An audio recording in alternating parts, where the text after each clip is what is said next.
war horn cracked through the morning fog before anyone had time to reach for a weapon. Elian Marsh dropped the crate of arrows he was carrying and turned toward the sound, his heart slamming against his ribs. Smoke curled over the eastern ridge. Men were shouting. Horses screamed somewhere near the supply tents, and the ground itself seemed to shake as riders from the Kestrel Reach broke through the outer watch line, faster than anyone believed possible. He was not supposed to be anywhere near this. Omegas served in the camp kitchens, the medical tents, the supply lines. They stitched wounds, they cooked meals, they carried water. They did not stand on a battlefield, and they never, under any circumstance, picked up a blade. But Elian had grown up learning otherwise. His father had been a quiet man who worked as a stable hand for the Royal Cavalry, and every night after the torches were put out, he had taught his son forms that no Omega was permitted to know. Footwork, balance, the exact angle to block a strike twice his size. His father always said the same thing before they began. The world will tell you what you are allowed to be, Elian. It is not always right. His father had died 3 winters ago, and Elian had kept training in secret ever since, in the dark, alone, never telling a soul. He never thought he would need any of it. He only did it because it was the last thing his father had given him, and stopping felt like losing him twice. Now, as the camp dissolved into chaos around him, all of that quiet practice rushed to the surface at once. The enemy riders came through a gap in the eastern fence, cutting down the 2 young sentries posted there, before either could raise an alarm. Elian saw them fall from a distance and felt his stomach twist, but there was no time to freeze. The riders were heading straight for the supply row, where dozens of unarmed aides, cooks, and healers were still gathering water and bandages for the morning. Straight for Win. Win was the only friend Elian had made in the camp, a fellow Omega who worked the ration stores, and always saved him the good bread when there was any to spare. Right now, Win stood frozen between 2 barrels, staring at the incoming riders with wide, terrified eyes, unable to move. Elian did not remember deciding to run. His body simply moved, faster than he thought himself capable of, cutting between tents until he reached the weapon rack outside the armorer's station. His hands closed around a spear before his mind had caught up to what he was doing. Elian, no, someone shouted behind him, but the voice barely registered. He planted his feet the way his father had shown him 100 times in the dark behind their old cottage, and when the first rider bore down on Win, Elian stepped into the gap between them. The impact rattled up his arms as he angled the spear just so, redirecting the horse's charge instead of meeting it head-on, exactly as he had been taught. The animal reared, its rider thrown off balance, and Elian used the opening to sweep the man from the saddle, with a motion so clean it looked practiced 1,000 times, because it had been. For one heartbeat, the world went silent. Then the second rider came, and the third, and Elian understood there was no walking away now. Whatever he was, whatever he had hidden all these years, it was the only thing standing between the enemy and the unarmed people behind him. So he stood his ground. Word spread through the camp faster than the enemy riders themselves. Soldiers who had been scrambling for their own weapons stopped mid-motion when they saw who was holding the eastern line, an Omega, alone, fighting like he had trained for war his entire life.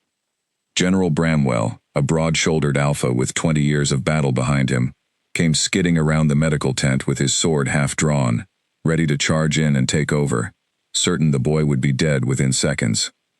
He never got the chance. Elian moved like water, finding the fastest path downhill, dodging a blade meant for his shoulder, using the attacker's own momentum to send him sprawling into the dirt. He was not the strongest person on that field. He would never be, but he was precise and calm, and he understood angles and timing in a way that made strength almost beside the point. Bramwell stood frozen at the edge of the fighting, sword lowered, watching something he could not explain.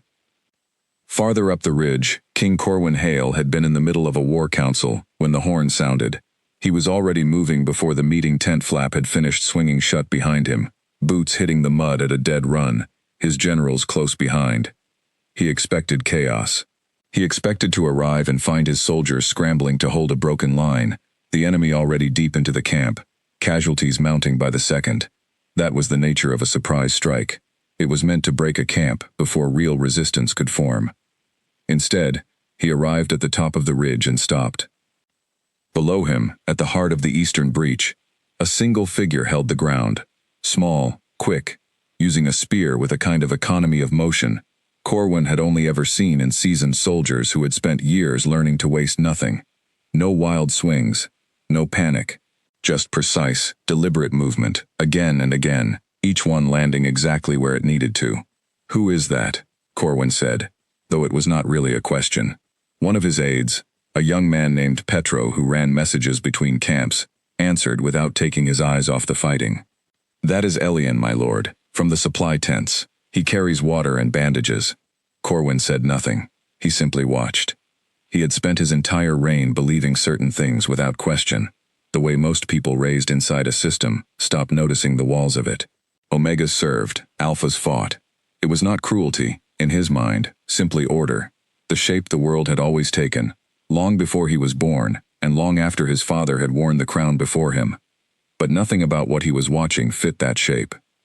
The boy below him fought like someone who had studied war, the way scholars studied old books, carefully, patiently, without wasting a single motion on anger or fear. Every block was clean. Every counter landed exactly where it needed to. When a fourth rider came at him from the side, hoping to catch him off guard, Elian shifted his weight at the last possible second and sent the man tumbling past him into an empty supply cart instead. It should not have been possible. And yet there it was, unfolding in front of an entire watching camp. Corwin found himself walking down the ridge before he had consciously decided to move. By the time he reached the edge of the fighting, the tide had already begun to turn.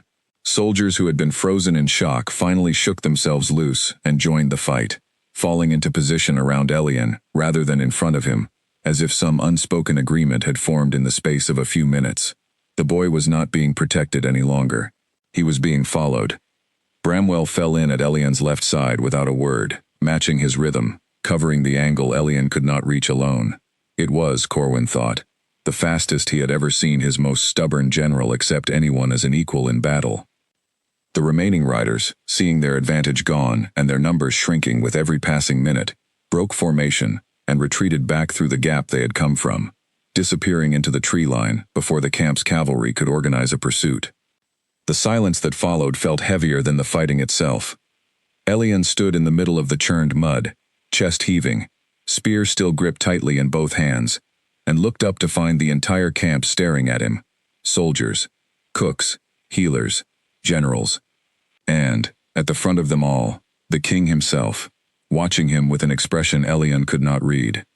He lowered the spear slowly, uncertain whether he was about to be thanked or arrested. "Report," Corwin said, his voice carrying easily across the clearing, though his eyes never left Elian. Bramwell stepped forward, still slightly out of breath. "The eastern line held, my lord. Casualties are light. If the boy had not stepped in when he did, we would be counting a great many more." A murmur moved through the gathered soldiers, quiet but unmistakable. Corwin studied Elian for a long moment. Mud streaked one side of his face. His hands, Corwin noticed, were shaking now that the fighting had stopped, the way anyone's would after holding that much focus for that long. He was young, younger than half the soldiers standing around him, and he had just done something that should have been impossible for someone of his designation, by every law and tradition the kingdom had ever written. "Who trained you?" Corwin asked finally. Elian hesitated. The question sat heavy in the space between them, because the honest answer meant admitting to years of breaking the law, and he had no idea yet whether honesty would be rewarded or punished. "My father, my lord," he said carefully. Before he passed. Corwin said nothing further. He simply nodded once, turned to Bramwell, and gave the order to double the watch and prepare a full report for the council. But as the camp slowly began moving again, tending to the wounded and repairing the broken fence line, Corwin found his gaze drifting back to the young Omega, standing alone at the center of it all. Something had shifted in him, quiet and unannounced, the way ice begins to crack long before anyone hears the sound. He did not yet understand what he had seen, but he knew, with a certainty that unsettled him, that he could not simply walk away and pretend the world was the same shape it had been that morning. By nightfall, the story had already traveled through every corner of the camp, growing a little with each retelling, the way stories always did. Some said the boy had fought off a dozen riders single-handed. Others said he had moved so fast that no blade had ever come close to touching him. The truth was impressive enough without exaggeration, but exaggeration had never once stopped a story from spreading. Elian sat outside the medical tent, a blanket around his shoulders that Wynne had insisted he take, and tried to ignore the stares that followed him wherever he went. Some were full of gratitude. Others held something closer to suspicion, the kind of look reserved for anything that did not fit neatly inside the world as people understood it. Wynne sat beside him, still shaken from the morning, and finally broke the silence. "You saved my life," Wynne said quietly. "I don't think I ever thanked you properly." "You don't need to," Elian said. "I just did what needed doing. Everyone is talking about it. About you." Wynne glanced sideways at him. "Are you scared?" Elian was quiet for a long moment before answering honestly. "Yes," he admitted. "I spent my whole life hiding this. Now everyone knows, and I have no idea what happens next." Neither of them noticed the tall figure standing a short distance away, half hidden by the shadow of a supply tent, listening. King Corwin Hale stood there long after Elian and Wynne had gone quiet, turning over a question in his mind that he had never once thought to ask before that morning. What else, he wondered, had he been wrong about? He did not have an answer yet, but something told him the coming days would give him one, whether he was ready for it or not. By the third day after the attack, Elian could not walk past a single tent without hearing his name whispered somewhere nearby. At first the whispers had sounded like gratitude, now they sounded like something else entirely.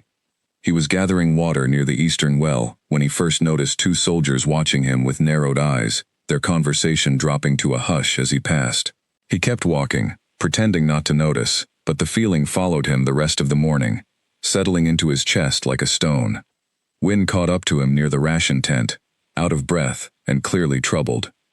"You need to hear this before someone else tells you," Wynne said. "There is talk going around. People are saying no Omega could fight like that without cheating somehow. Some say you are not really an Omega at all. Others say you learned your skill from the enemy, that maybe you are working for them." Elian nearly dropped the bucket he was carrying. "That is ridiculous." "I know," Wynne said quickly. "But ridiculous does not stop people from believing it, especially when they are frightened, and everyone in this camp is frightened right now. They almost lost everything 3 days ago, and fear makes people look for someone to blame, or something to explain what they cannot understand." Elian set the bucket down slowly, his hands trembling with something that was not quite anger, and not quite fear, but sat somewhere close to both. He had spent his entire life being careful, hiding his training, hiding his strength, folding himself into the small, safe shape the world expected of him. He had broken that shape only once, to save people who would have died otherwise, and now that single choice was being twisted into something dangerous. "What do I do?" he asked quietly. Wynne did not have an answer, and neither of them noticed the young aide who had been sent to find Elian until he was standing directly in front of them. "The king wishes to see you," the aide said, "now." The command tent was larger than any place Elian had ever been allowed to enter, its interior lit by lanterns hanging from the central beam, maps spread across a long table at its center. General Bramwell stood near the entrance, arms crossed, his expression unreadable. A woman Elian did not recognize stood near the map table, tall and sharp-eyed, wearing the insignia of a senior healer and battlefield strategist. He would later learn her name was Leora, and that she held more influence over the king's decisions than almost anyone else in the camp. King Corwin Hale stood at the head of the table, and when Elian entered, every eye in the room turned toward him at once. "You sent for me, my lord," Elian said, keeping his voice as steady as he could manage. "I did." Corwin studied him for a long moment before continuing. "There are those in this camp who believe you cannot be trusted, that your skill in battle 3 days ago is proof of something other than what you claim." Elian felt his stomach drop, but he held his ground, remembering the same steady breathing his father had taught him to use whenever fear threatened to take over. "I understand why it looks strange, my lord, but everything I told you was true. My father taught me, in secret, because it was against the law for him to do so, and against the law for me to learn it." "Your father," Corwin repeated. "Where is he now?" "Gone, my lord. 3 winters passed. Sickness took him before the frost broke." Bramwell shifted near the entrance, his arms still crossed. Convenient that the only person who could confirm this story is no longer alive to tell it. Elian felt heat rise in his face, not from embarrassment, but from something closer to frustration. "I did not ask for anyone to confirm it." I did not ask for any of this. I only wanted to protect the people standing behind me when the enemy broke through. If that makes me suspicious in your eyes, then I do not know what else I could have done differently that morning, except stand aside and let them die." Silence settled over the tent. Leora, who had said nothing until then, finally spoke, her voice calm but carrying easily across the space. "He is not wrong, Bramwell. Whatever the truth of his training, the boy did not run. He did not hesitate. Whatever else we decide about him, that much cannot be argued." Corwin held up a hand before the discussion could turn into an argument, and the tent fell quiet again. "I did not summon you here to accuse you," he said to Elian, his tone softening slightly, though his eyes remained sharp with something Elian could not quite name. "I summoned you because I need to understand what I saw. Whatever training your father gave you, it was not ordinary. I have commanded soldiers for 15 years, and I have rarely seen movement as clean as yours, let alone from someone who has never stood on a battlefield before." "He did not simply teach me forms, my lord," Elian said quietly. "He taught me to think, to watch how someone moves before they move, to know where the opening will be before it appears.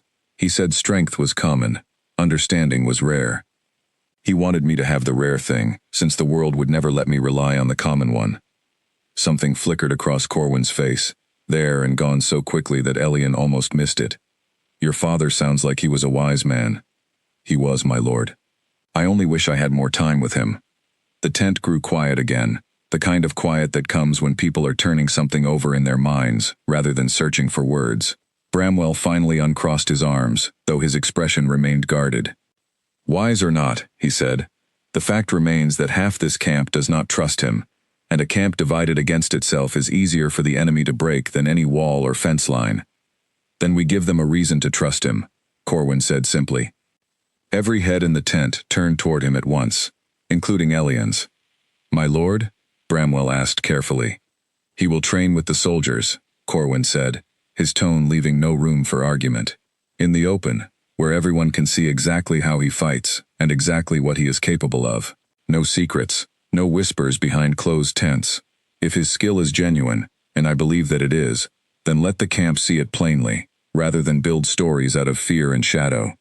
Leora nodded slowly, clearly approving of the plan, though Bramwell still looked uncertain. Elian, for his part, felt something close to panic rising in his chest. Training alongside soldiers, in the open, under the gaze of an entire camp that already viewed him with suspicion, sounded like walking directly into the fire, rather than away from it. "My lord," he said carefully, "with respect, will that not make things worse? If I am seen fighting alongside soldiers, some may say I am trying to claim a place that was never meant for me." Corwin studied him for a long moment before answering. "Perhaps. Or perhaps they will see what I saw 3 days ago, and understand that the place you claim was never as far from your reach as anyone assumed." There was something in the way he said it, quiet and certain, that made Elian's breath catch slightly, though he could not have said why. "As you command, my lord," he said finally, bowing his head. As Elian turned to leave the tent, Bramwell fell into step beside him, matching his pace toward the entrance. Elian expected another challenge, another sharp word meant to put him back in his place. Instead, Bramwell spoke quietly, his voice lower than before. "I fought beside you 3 days ago," he said. "I did not imagine what I saw. You covered ground I could not reach fast enough on my own, and you did it without a single wasted movement. Whatever anyone else believes, I know what real skill looks like, and I know what desperation looks like. What you did was not desperation." Elian blinked, caught off guard by the sudden shift in tone. "Do not thank me yet," Bramwell said, a faint, humorless smile crossing his face. "Training with soldiers who do not trust you will be far harder than facing an enemy who simply wants you dead. At least the enemy is honest about its intentions." He walked away before Elian could respond, leaving him standing at the entrance of the tent, the cool evening air settling around him, as the weight of the coming days pressed down on his shoulders. Behind him, inside the tent, Corwin remained at the map table long after everyone else had gone, staring at the space where Elian had been standing only moments before. He thought of his own training as a boy, the years spent learning to lead, to fight, to carry the weight of a crown that had been placed on his head far too young. He had always believed that weight came naturally to some and not to others. that the world sorted people into their proper places for reasons no one needed to question. But he could not stop thinking about the calm in Elian's voice when he spoke of his father, the steadiness in his hands, even as fear clearly moved beneath the surface, the sheer discipline required to hide a skill like that for years without ever once revealing it, not out of pride, but simply to survive within a world that would have punished him for having it. It was not the fighting itself that unsettled Corwin. It was the quiet strength beneath it, the kind that did not announce itself, the kind he was only now beginning to notice, had likely been standing in plain sight for a very long time, in more places than he cared to admit. He left the tent long after the lanterns had burned low, walking the edge of the camp alone, past the mended fence line where the attack had broken through only days before.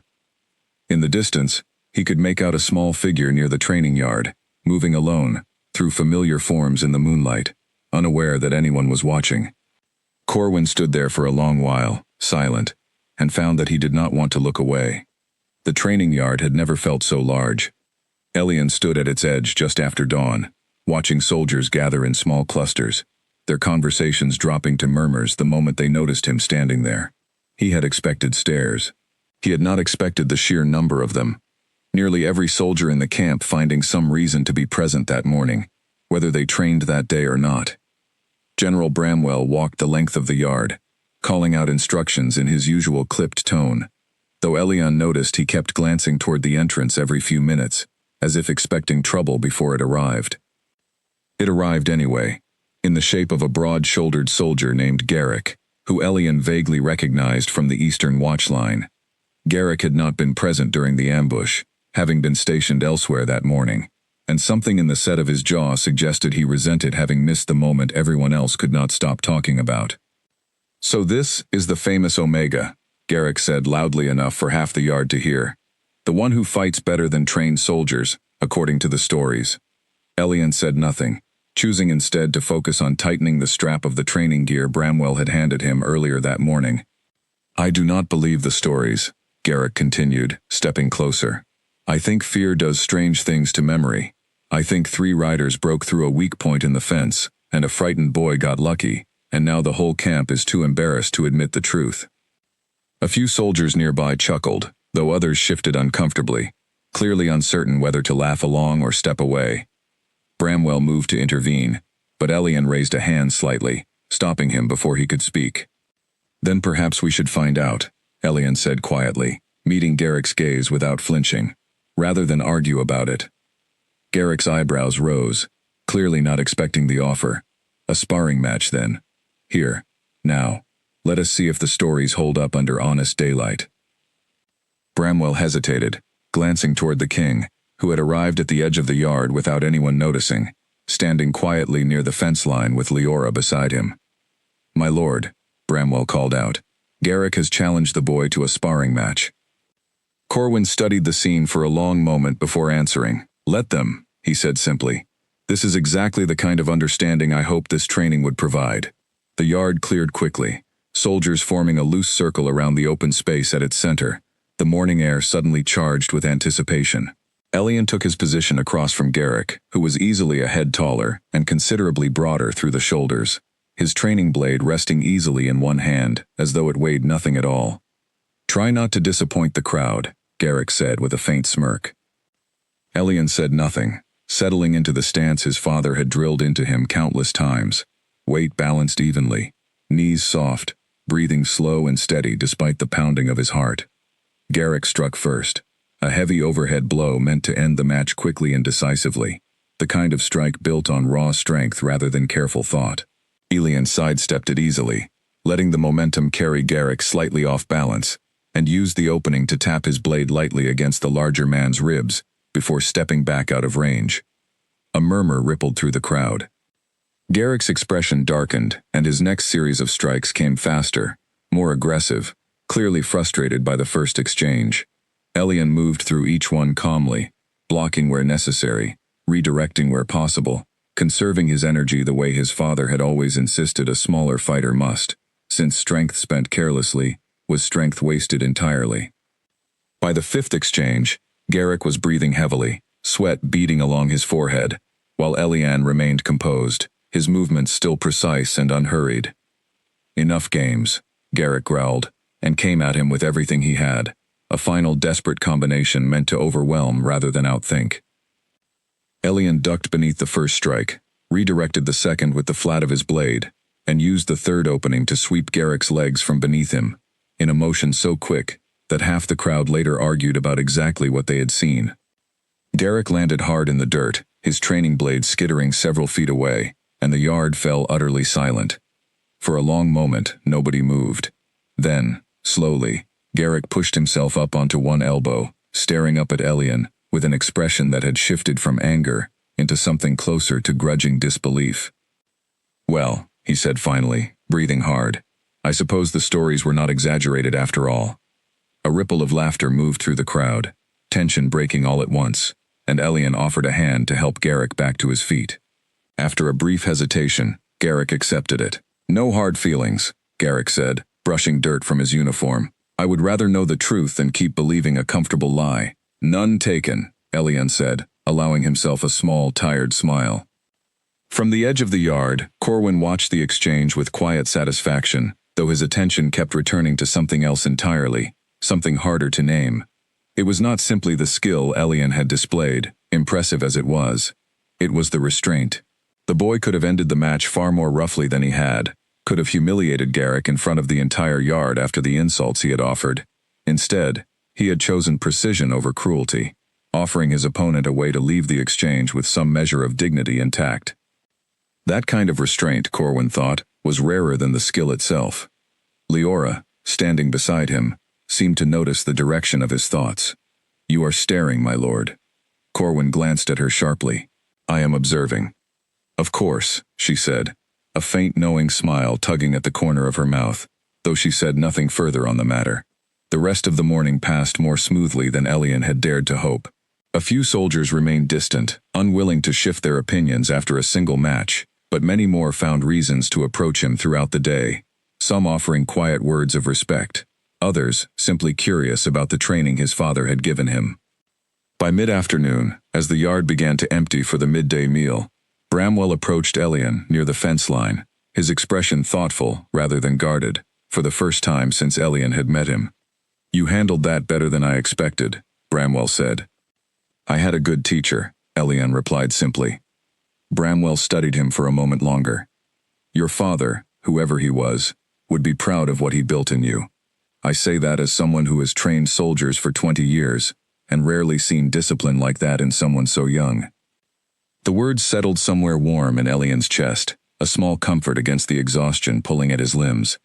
As the yard emptied further, Elian noticed a figure lingering near the supply tents, someone he did not immediately recognize, watching the training grounds with an intensity that felt different from simple curiosity. The man wore the uniform of a camp scout, though something about the way he held himself, stiff and overly careful, struck Elian as unfamiliar. He mentioned it to Wynne later that evening, as they shared a quiet meal near the ration stores. "Probably nothing," Wynne said, though a faint line of worry crossed their expression. "New scouts arrive from other camps all the time, especially after something like the ambush. People want information. It does not mean anything sinister." Elian nodded, though something about the memory refused to settle comfortably. A small itch at the back of his mind he could not quite scratch away. He thought little more of it that night, exhausted from the day's events, and fell asleep quickly, despite the lingering unease. He did not know yet that the scout he had noticed was not simply curious about the training yard, and that the whispers spreading through the camp about a young Omega who fought like a seasoned soldier had already traveled farther than anyone in the camp realized, carried along quiet channels toward ears that had no business hearing them. For now, the camp slept peacefully, unaware of the danger quietly gathering at its edges, waiting for the right moment to strike again. 3 nights later, Elian woke to the sound of footsteps outside his tent, quiet and deliberate, the kind of footsteps that did not belong to anyone simply walking past on their way to the latrines. He lay still for a moment, every instinct his father had drilled into him rising to the surface at once. Slow, careful breathing, muscles ready without appearing tense. He waited, counting the seconds, until the footsteps paused directly outside the thin canvas wall, separating him from whoever stood there. A shadow shifted across the fabric, backlit by the low campfires still burning outside. Elian moved before he had fully decided to, rolling toward the tent flap and pushing through it, just as the figure outside turned to leave. He caught a glimpse of a dark cloak, unfamiliar boots, before the person bolted into the darkness between the supply tents. "Stop," Elian called out, though he knew it was useless. He gave chase anyway, weaving between tent ropes and stacked crates, his bare feet slapping against the cold ground. The figure was fast, clearly familiar with the layout of the camp, cutting through gaps Elian had to scramble to follow. For a moment he lost sight of them entirely near the medical tents, until a soft clatter drew his attention toward the eastern fence line, the same section that had been breached during the ambush weeks before. By the time he reached it, the figure was gone, slipped through a gap in the fence that had not been there earlier that evening, freshly cut and carefully hidden behind a stack of firewood. Elian stood there for a long moment, breathing hard, staring at the gap with a growing sense of unease. This was not the work of a curious soldier or an idle scout. Someone had deliberately weakened the camp's defenses, and they had been doing it quietly enough that no one had noticed until now. He reported it immediately, waking Bramwell despite the late hour. And within minutes, the command tent was full again, lanterns lit, maps spread across the table, as though the ambush itself were happening all over again. "You are certain the cut was fresh," Corwin said, studying Elian carefully across the table. "Yes, my lord. The wood was pale where the blade had gone through. Days old at most, not weeks." Leora leaned over the table, tracing the section of fence line on the map with one finger. "This is the third weak point discovered since the ambush. The first two we assumed were simple wear. This one cannot be explained so easily." Bramwell's expression had hardened considerably since being woken. "Someone inside this camp is working with Kestrel Reach." The words settled heavily over the tent, and for a long moment no one spoke. "It would explain a great deal," Corwin said finally, his voice low. "The ambush itself, how they knew exactly where our defenses were weakest, and precisely when to strike, during the 1 hour our senior officers were gathered away from the eastern line." Elian felt a chill move through him that had nothing to do with the cold night air. "You believe someone told them?" "I believe it is the only explanation that makes sense," Corwin said. The tent fell into tense discussion, strategies and suspicions passing back and forth across the table, names of soldiers who had joined the camp recently, scouts who came and went with unusual frequency, anyone whose loyalty might reasonably be questioned. Elian listened quietly, his mind drifting back to the unfamiliar scout he had noticed near the training yard days earlier, the stiff, overly careful way the man had carried himself. "There was someone," he said finally, and every head in the tent turned toward him. "Days ago, near the training yard. A scout I did not recognize, watching the sparring matches. Something about him felt wrong, though I could not explain why at the time." Bramwell frowned. "Describe him." Elian did his best, and Bramwell's frown deepened further as the description took shape. "That sounds like Renfrew," he said slowly. "He arrived with the reinforcements from the northern outpost, claiming to carry messages between camps. I have not seen him in 2 days." Corwin's expression turned grim. "Find him. Quietly. If he has already fled, we need to know how far he has gotten, and what he may have already reported." The search began before dawn, quiet and thorough, though it yielded little beyond confirmation of what everyone already feared. Renfrew's tent had been abandoned, his belongings gone, no trace left behind, except an empty space where a man had clearly planned his departure carefully in advance. Word of the discovery moved through the camp quickly, and with it came a fresh wave of tension, soldiers glancing sideways at strangers and familiar faces alike, uncertain any longer who could be trusted. The unease Elian had felt building since the ambush deepened into something closer to dread, a sense that the danger facing the camp was far from over, and that whatever came next would arrive with far less warning than before. 2 days later, that fear proved justified. A messenger arrived at midday, exhausted and half frozen from riding through the night, carrying word from a neighboring outpost that had spotted movement along the northern ridge, a force far larger than the ambush party that had struck weeks earlier, moving steadily toward their position with clear intention. The command tent filled again, tension thick enough to feel in the air itself. "How many?" Corwin asked, studying the scout's exhausted face. "At least 3 times our current strength, my lord. Perhaps more." They move slowly, deliberately, as though they know precisely where they are going. Because someone told them, Elian thought, though he did not say it aloud. He did not need to. The same thought was clearly moving through every mind in the tent. Bramwell studied the map spread across the table, his jaw tight. If they know our numbers and our defenses as well as the informant suggests, a direct confrontation would be costly. We need every advantage we can find before they arrive. Corwin's gaze shifted toward Elian, lingering there for a long moment before he spoke.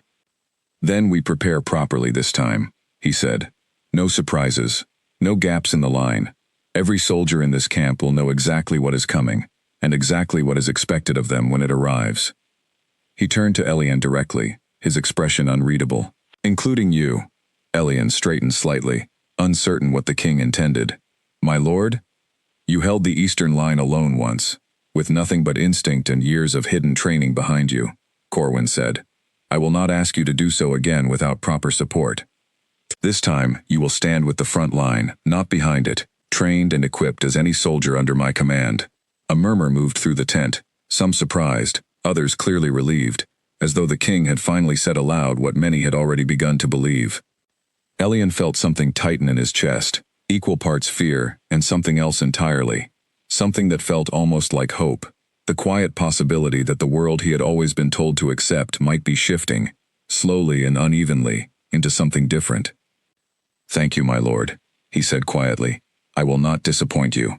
See that you do not, Corwin said, though there was something almost gentle beneath the sternness of his tone, something Elian could not quite name but felt settle warmly beneath his ribs regardless.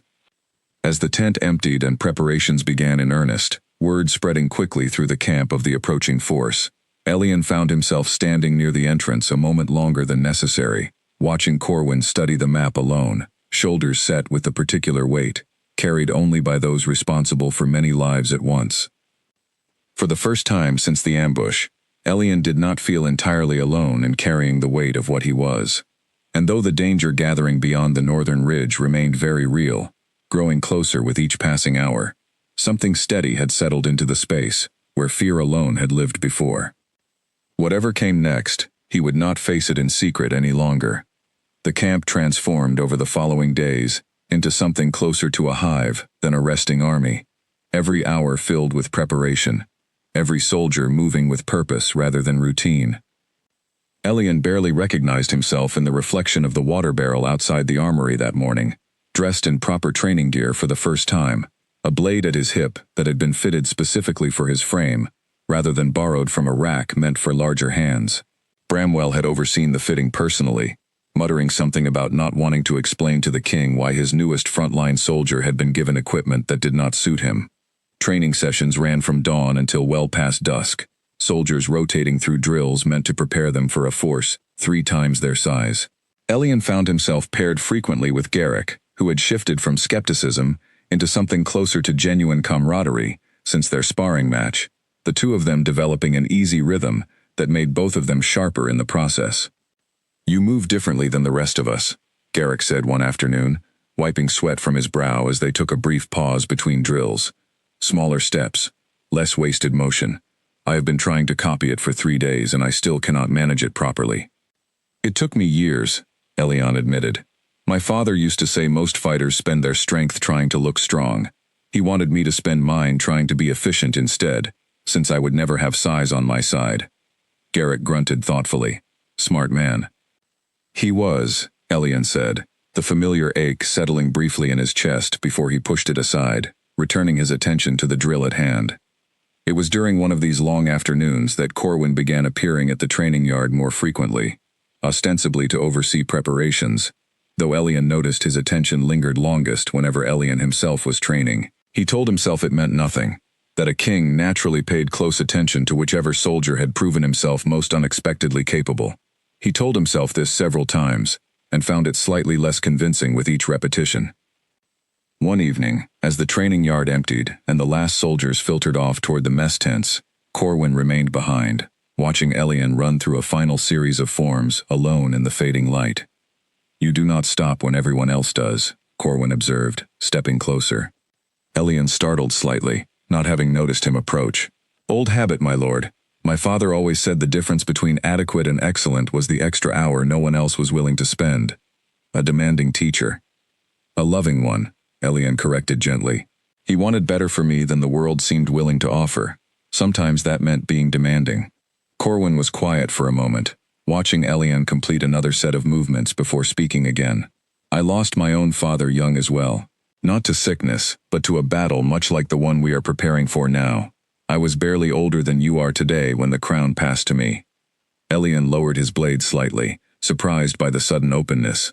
I am sorry, my lord. That must have been difficult. It was. Corwin's gaze drifted toward the darkening horizon beyond the fence line. I spent years afterward believing that strength meant never showing uncertainty, never admitting fear, never questioning the traditions my father left behind. It made me a competent ruler, I think. It did not always make me a wise one. Elian said nothing, sensing the king was working towards something he had not fully articulated yet, and waited patiently for him to continue. Watching you these past weeks has forced me to question a great many things I never thought to question before, Corwin admitted finally.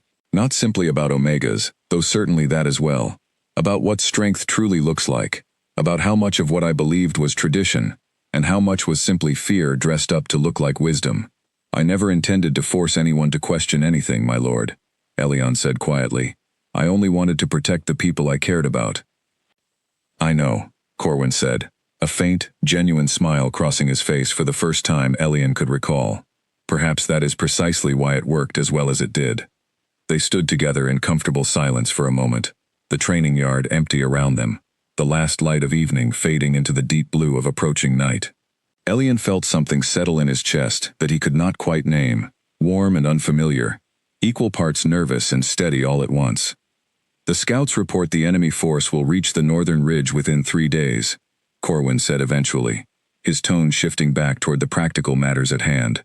I want you positioned near the center of our formation this time, not the edge. Bramwell will be beside you on one side, and I intend to be near enough on the other that neither of us loses sight of the other during the fighting. Elian blinked, surprised by the specificity of the arrangement. My lord, surely your place is with the main command, directing the wider battle rather than standing in the thick of it. My place, Corwin said simply, is wherever I judge the greatest threat to lie, and I have learned enough these past weeks to trust my own judgment on where that threat, and where its greatest defense, is likely to be found. Something in the way he said it made Elian's breath catch slightly, though he could not have explained precisely why. As you command, my lord, he said finally, offering a small bow of acknowledgement. Corwin lingered a moment longer, before turning to leave, though he paused at the edge of the yard, glancing back once more. You should rest, Elian. Whatever strength carried you through the last fight will be needed again soon, and strength unrested is strength wasted, as I understand your father used to say. Elian could not help the small smile that crossed his face at hearing his own father's wisdom repeated back to him. Yes, my lord, I will. He did not move immediately after Corwin departed, remaining alone in the training yard a while longer, turning over the events of the evening in his mind. Something had shifted between them these past weeks, subtle and unspoken, though Elian could not quite name what it was, or where it might lead. He only knew that the quiet warmth he felt whenever Corwin's attention settled on him had become something he found himself looking forward to, despite every instinct telling him such feelings were foolish, given everything else at stake. There would be time to untangle those feelings later, he told himself. For now, there was a battle coming, larger and more dangerous than the one that had first revealed his hidden strength to the world, and every ounce of focus he possessed needed to be spent preparing for what lay ahead. He returned to his tent as the last light faded from the sky, the camp around him humming, with quiet, purposeful activity, every soldier preparing in their own way for the days to come. Somewhere beyond the northern ridge, an enemy force marched steadily closer, carrying with it secrets fed to them by a traitor still unaccounted for. Elian lay awake a long while that night, listening to the familiar sounds of the camp settling into an uneasy rest, and found that despite everything, despite the danger gathering just beyond the horizon, he did not feel afraid in the way he once might have. Something steady had taken root where fear alone used to live, and though he could not yet name it fully, he suspected it had a great deal to do with the king, who now trusted him to stand at his side rather than behind him. Sleep found him eventually, deep and dreamless, the last quiet rest before everything changed once again. 2 days before the enemy force was expected to reach the northern ridge, Leora requested a small scouting party be sent ahead to confirm the exact size and position of the approaching army, information that could mean the difference between a costly stalemate and a decisive advantage. Bramwell selected the party carefully, choosing soldiers with experience moving quietly through unfamiliar terrain. To Elian's surprise, his own name was included on the list, along with Garrick and a quiet, sharp-eyed woman named Petra, who Elian had seen often near the archery range but had never spoken with directly. "You have good instincts," Bramwell explained when Elian questioned the decision. "I would rather have them tested on a scouting mission, where caution matters more than strength, before trusting them fully in open battle." They left before dawn, moving north along a route Petra had scouted previously, careful to avoid open ground where they might be spotted from a distance. The forest beyond the camp grew thick and quiet the farther they traveled, sunlight filtering weakly through heavy branches overhead, the world around them holding an unnatural stillness that put Elian's nerves on edge almost immediately. "Something feels wrong," he murmured to Garrick as they paused near a shallow stream to refill their water skins. "Feels wrong how?" Elian hesitated, unable to fully articulate the unease settling over him. Too quiet. No birds. No small game moving through the undergrowth. Something has passed through here recently, and whatever it was, it frightened everything else away. Petra, who had been listening nearby, nodded slowly, her expression turning serious. "He is right. I noticed the same thing an hour ago and dismissed it as nerves. We should move more carefully from here." They pressed onward with heightened caution, and it was Elian who first spotted the faint impression of boot prints pressed into the soft earth near the base of a fallen tree, far too fresh to belong to anyone from their own camp, and far too far south to belong to the main enemy force still gathering along the northern ridge. "Scouts," Petra whispered, crouching beside the prince, "moving south, toward our camp." Garrick's hand moved instinctively toward the hilt of his blade. "How many?" "2, perhaps 3, Elian said, studying the depth and spacing of the prints carefully, the way his father had once taught him during long afternoons, spent tracking deer through similar forest paths. Moving quickly, but trying to stay quiet. This was not casual movement. The 3 of them exchanged a tense glance, understanding settling over them all at once. If enemy scouts were moving south, toward the camp, while the main force still gathered to the north, it suggested a second, quieter plan, unfolding alongside the obvious one. Something meant to strike from an unexpected direction, while the camp's attention remained fixed on the larger threat approaching from the north. "We need to warn the camp," Elian said. "We need to know where these scouts are headed first," Petra countered. "If we return without that information, Bramwell will simply send another party out to find it, wasting time we may not have." They followed the tracks cautiously for nearly an hour, moving slower now, every sense straining for any sign of the scouts ahead of them. The trail eventually led toward a narrow ravine that Elian recognized from an earlier supply run, one that cut close to the southern edge of the camp, an area far less heavily guarded than the northern approach everyone had been focused on reinforcing. They found the scouts crouched near the ravine's edge, studying the terrain below with quiet, careful attention, clearly mapping out an approach that would bring them directly beneath the camp's southern watch line without being seen. Elian felt his heart pounding as he and his companions settled into position behind a cluster of heavy brush, watching the scouts work. There were exactly 3 of them, as Petra had guessed, each carrying light packs and short blades rather than the heavier weapons carried by a full raiding party. "We cannot let them return with this information," Petra whispered, her voice barely audible. Garrick nodded grimly, already shifting into position, but Elian caught his arm before he could move further. "Wait," he whispered. "If we strike now and even one of them escapes, they carry word back to their main force that we know about this southern approach. We lose the advantage of knowing something they do not realize we have discovered." "Then what do you suggest?" Petra asked. Elian studied the scouts a moment longer, his mind working through the same careful calculation his father had taught him to apply to every situation, weighing risk against advantage before ever committing to action. "We take them together, all at once, quickly enough that none of them has time to run or call out. It is riskier than waiting, but safer than letting even one escape." Petra and Garrick exchanged a brief glance before nodding in agreement. They moved as one, breaking from the cover of the brush and closing the distance before the scouts had any real chance to react. Elian reached the nearest scout first, disarming him with the same economical, precise movement that had carried him through the earlier ambush, careful to subdue rather than seriously harm, understanding the value of a prisoner who could be questioned, rather than a body that could tell them nothing. Garrick and Petra moved with similar restraint, and within moments, all three scouts had been subdued and bound, shaken but largely unharmed, staring up at their captors with wide, frightened eyes. "We need to move quickly," Petra said, glancing nervously back toward the ravine. "If others were meant to meet them here, we do not want to be caught lingering." They returned to camp as swiftly as caution allowed, dragging their captives along with them, and the news they carried sent the command tent into immediate, focused motion once again. "A second approach," Corwin said grimly, studying the map as Bramwell marked the southern ravine with careful precision, "while our attention remains fixed on the northern force." "It very nearly worked," Leora added, glancing toward Elian with something close to genuine respect in her expression. "Had your instincts not caught the signs early, we would have discovered this southern threat only once it was already upon us." Corwin's gaze settled on Elian for a long moment, something unreadable passing behind his eyes. "You continue to prove yourself invaluable, in ways I did not anticipate when this began." "I only noticed what my father taught me to notice, my lord," Elian said quietly. "The rest was Petra and Garrick's courage, acting on what we found." Petra offered a small, tired smile at the acknowledgement, though her attention quickly returned to the matter at hand. "What of the northern force?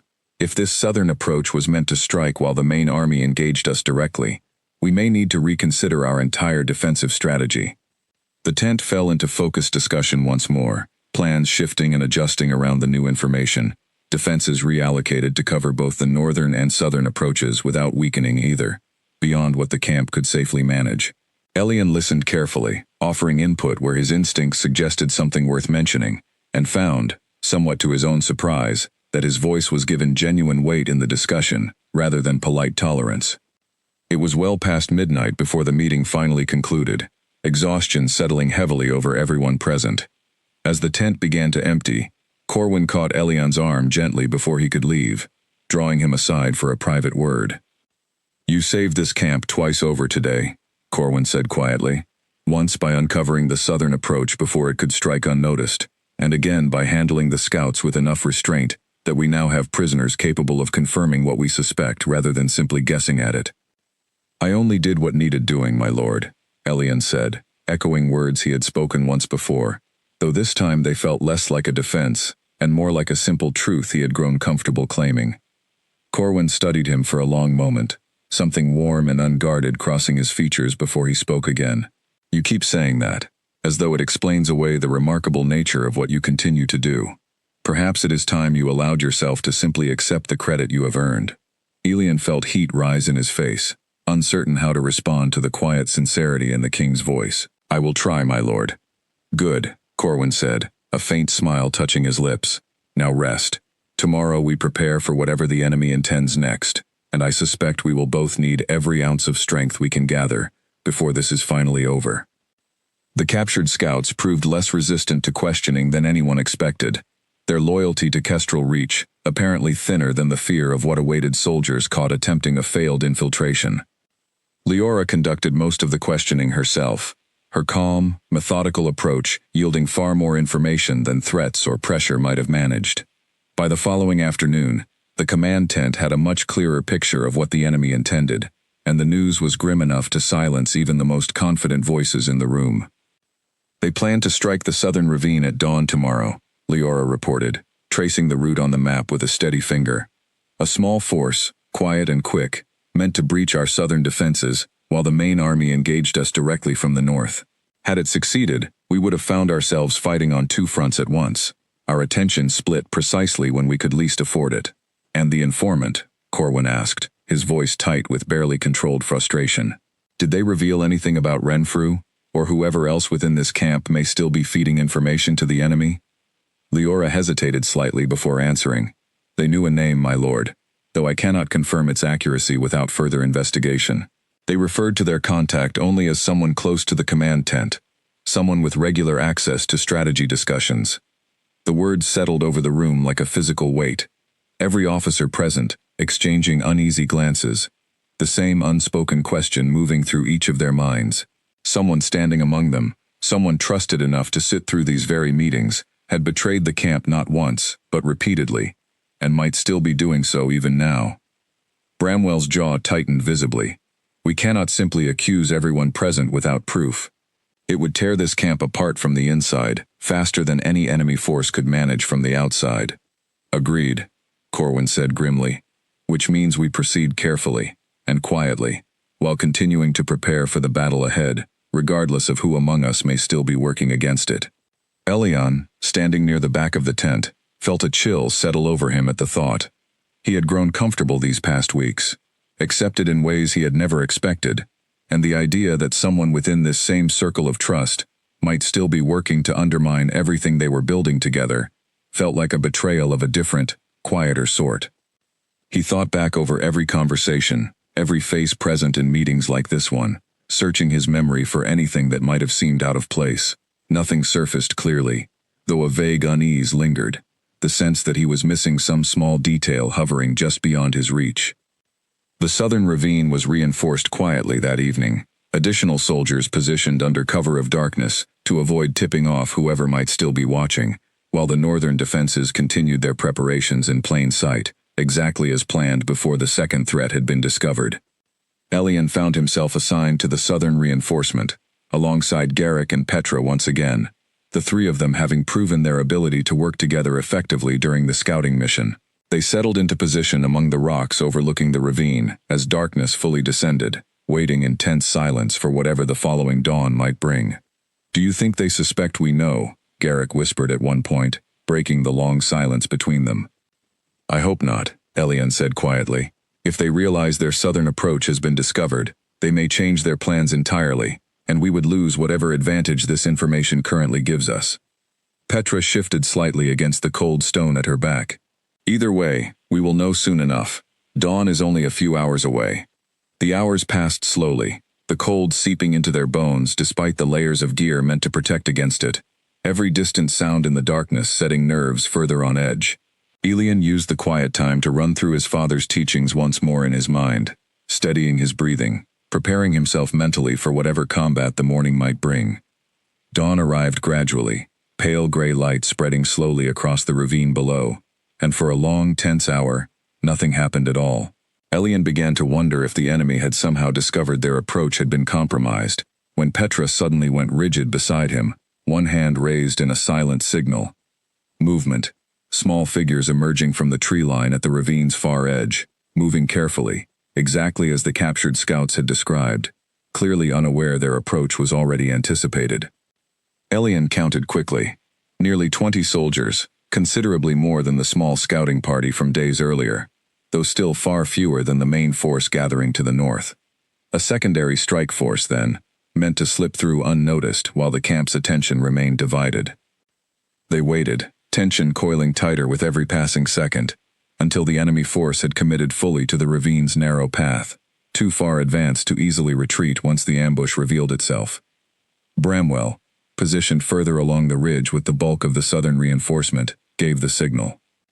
The response was swift and decisive, soldiers rising from carefully hidden positions along both sides of the ravine, cutting off any possibility of retreat before the enemy force fully understood what was happening. Elian moved alongside Garrick and Petra, his training carrying him through the brief, intense exchange with the same calm precision that had served him during the earlier ambush, though this time surrounded by soldiers who trusted his judgment rather than questioning it. The fighting ended quickly, the enemy force overwhelmed and outmaneuvered before they had any real chance to organize a coherent response, their plan for a quiet southern breach collapsing entirely within the span of a few tense, chaotic minutes. As the last of the enemy soldiers were subdued, Elian found himself breathing hard, adrenaline still coursing through him, and allowed himself a brief moment of quiet relief. The southern threat had been neutralized, cleanly and with minimal losses on their side, thanks entirely to the information gathered during the earlier scouting mission. But even as relief settled over the ravine, Elian's mind returned to the unresolved question still hanging over the camp. The southern threat had been handled. The traitor feeding information to the enemy had not yet been found. And somewhere beyond the northern ridge, A much larger force continued its steady advance, carrying with it the knowledge of secrets that should never have reached enemy hands in the first place. The true battle, Elian understood with growing certainty, had not yet begun. The northern ridge came alive with movement just after midday, the enemy force finally emerging from the tree line in numbers that made even the most seasoned soldiers in camp fall silent at the sight of them. Elian stood near the center of the formation, exactly as Corwin had promised.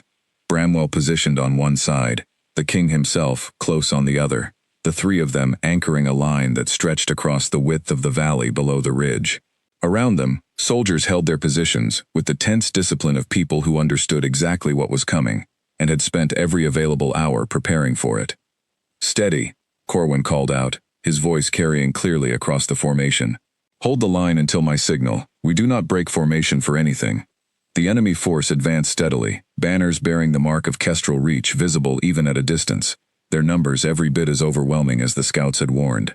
Elian felt his heart pounding steadily in his chest, though the fear that might once have paralyzed him now settled instead into focused, controlled readiness, the same calm his father had spent years teaching him to find beneath the surface of danger. Beside him, Corwin glanced over briefly, something steady and reassuring in his expression despite the enormity of what approached. "Whatever happens today, you have already proven more than enough.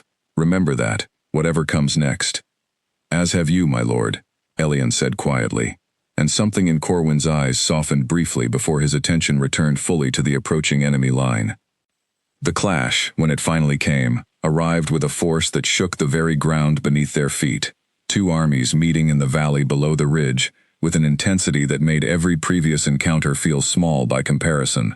Elian moved through the chaos with the same careful precision he had relied on before, conserving his strength, choosing his openings carefully, working in close coordination with Bramwell on one side and Corwin on the other, the three of them forming a tight, effective unit that held their section of the line firmly against repeated waves of enemy soldiers.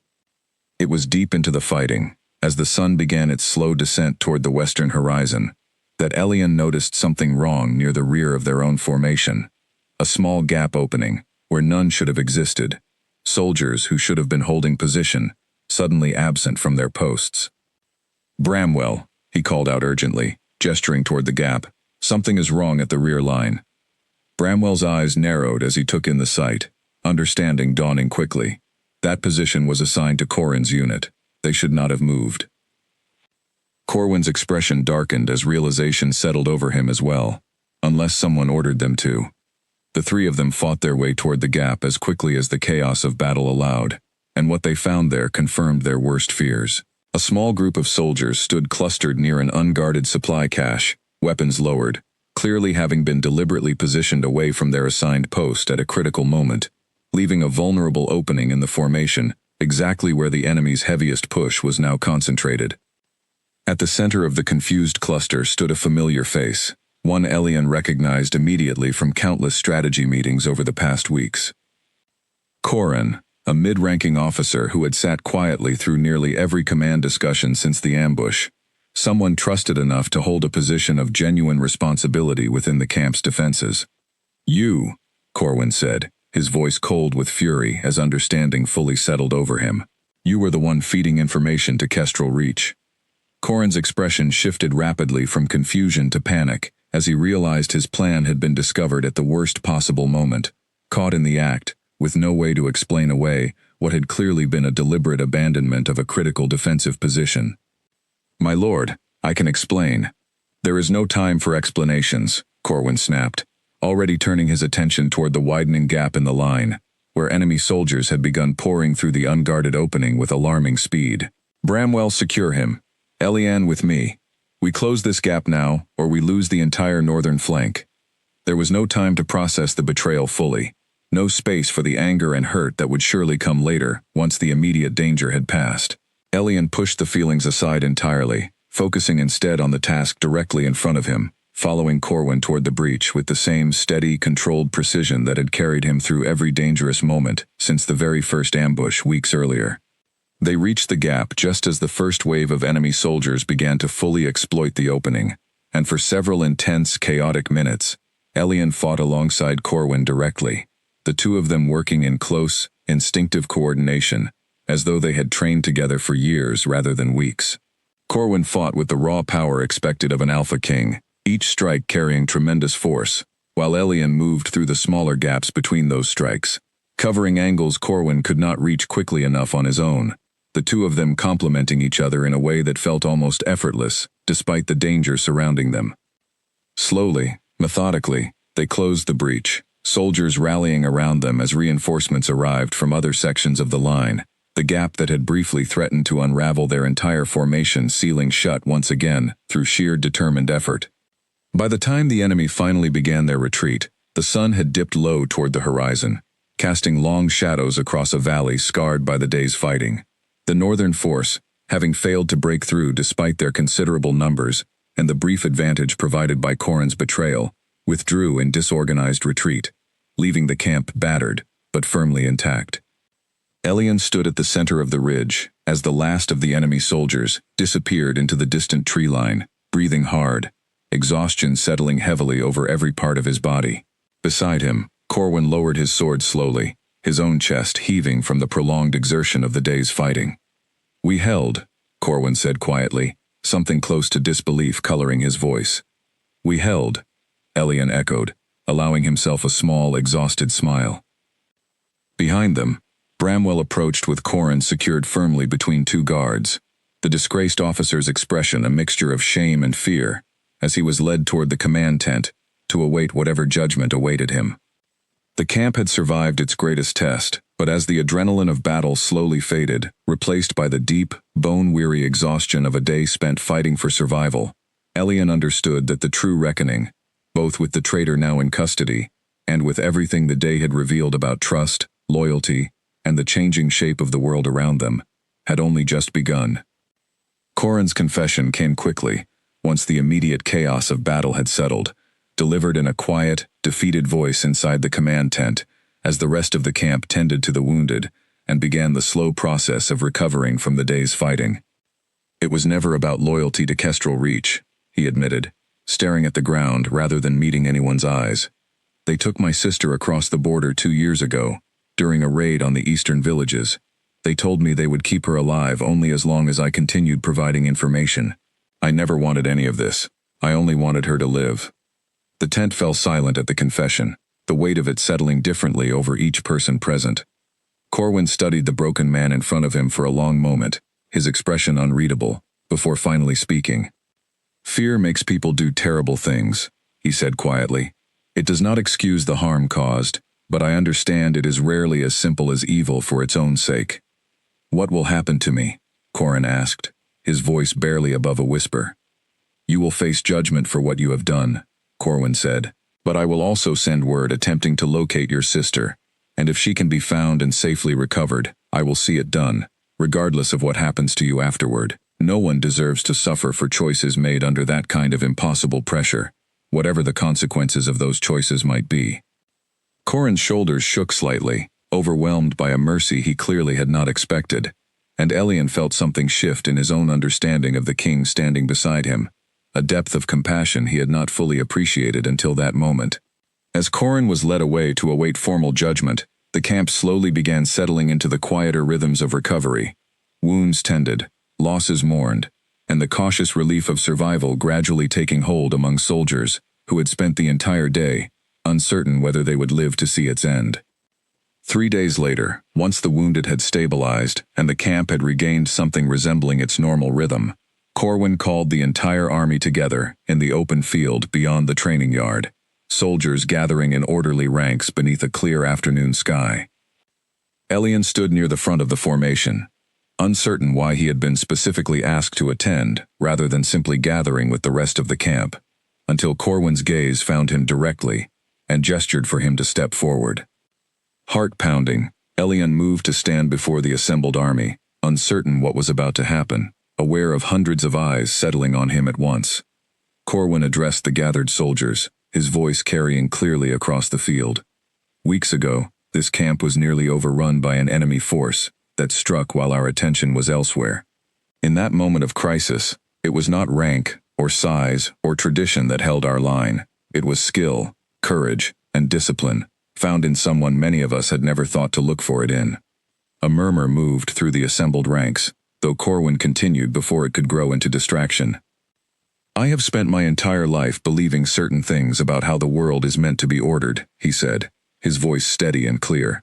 "I believed strength belonged to some and not to others, that our traditions existed because they reflected some deeper truth about who we are.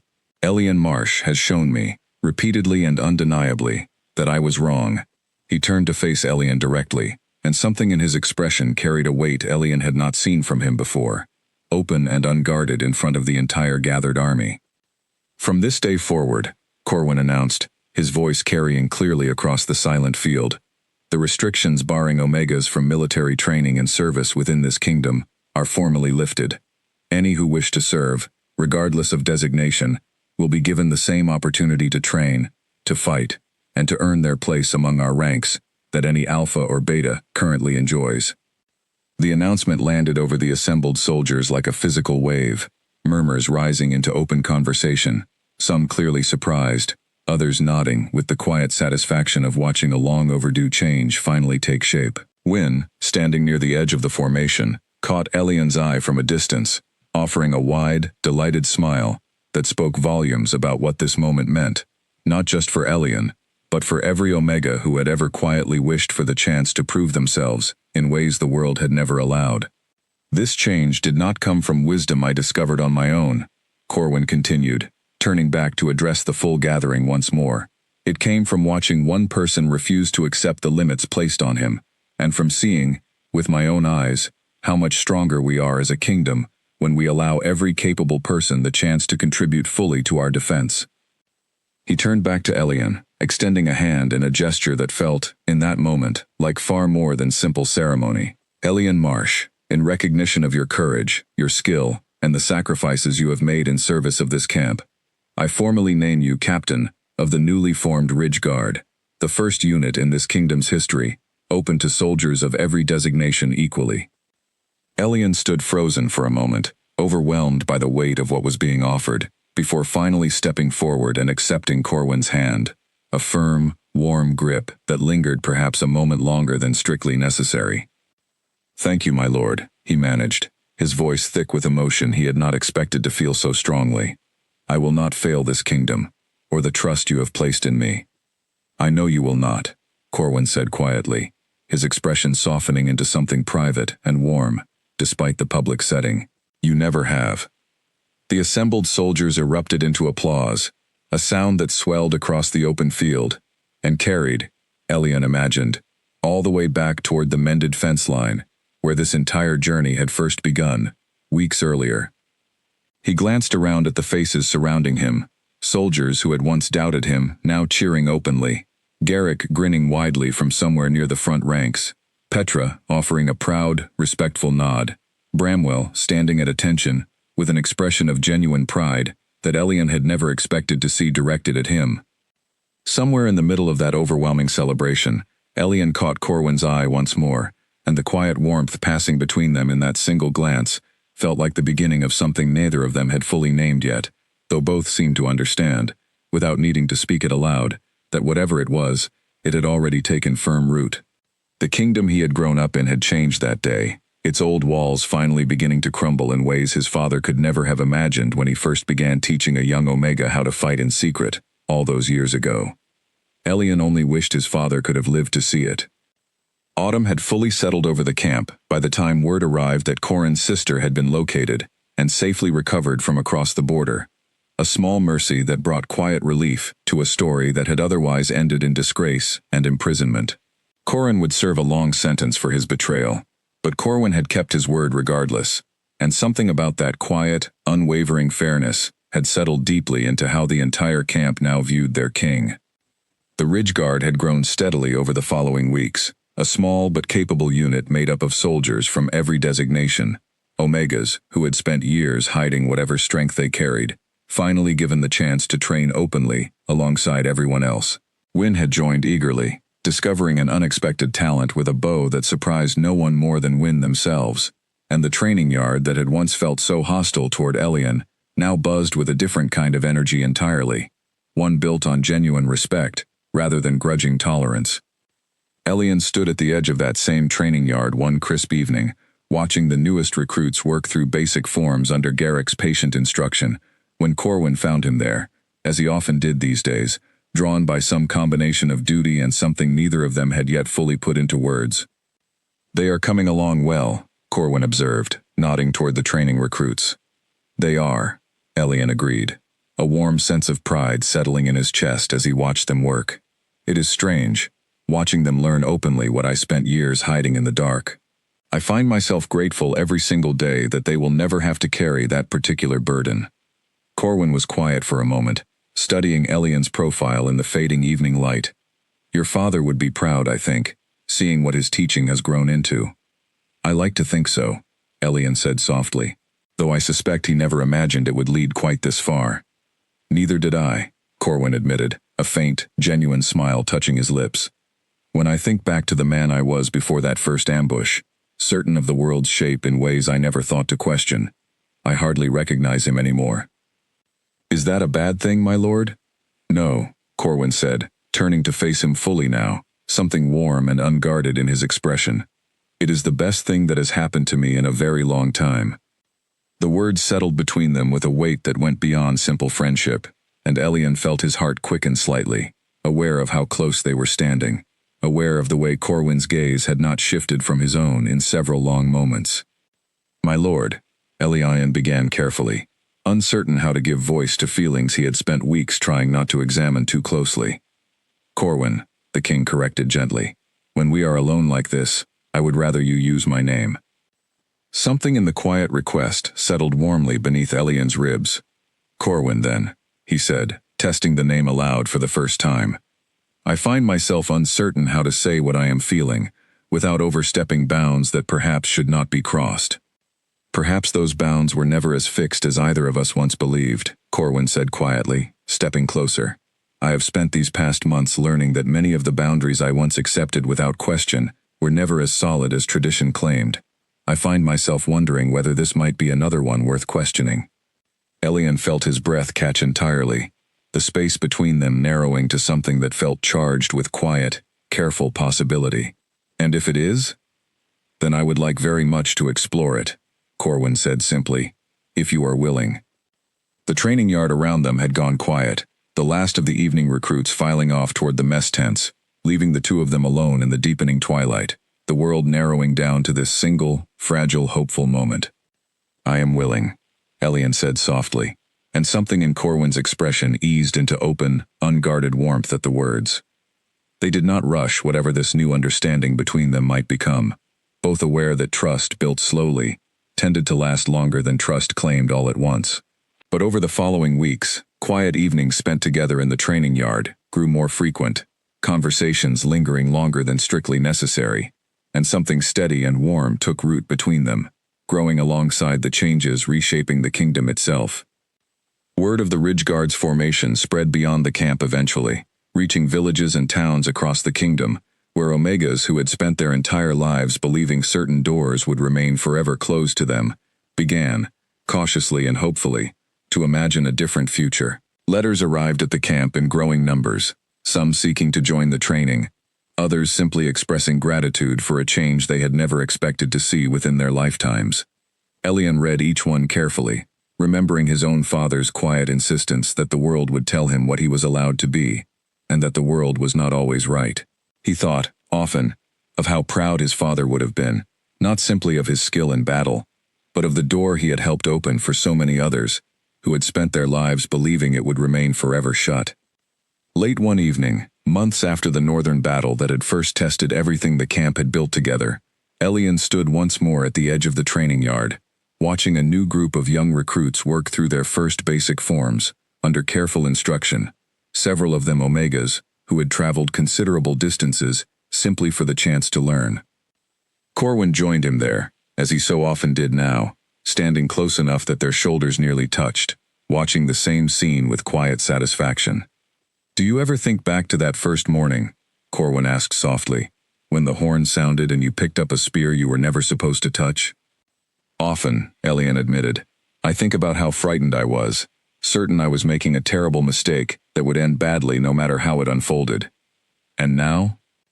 Elian watched the young recruits below them, moving with the same careful, hopeful determination he remembered feeling himself, all those months ago, and felt something settle warmly and completely into place. "Now," he said quietly, "I think it was the bravest thing I ever did, and I would not change a single moment of it, no matter how frightening it felt at the time."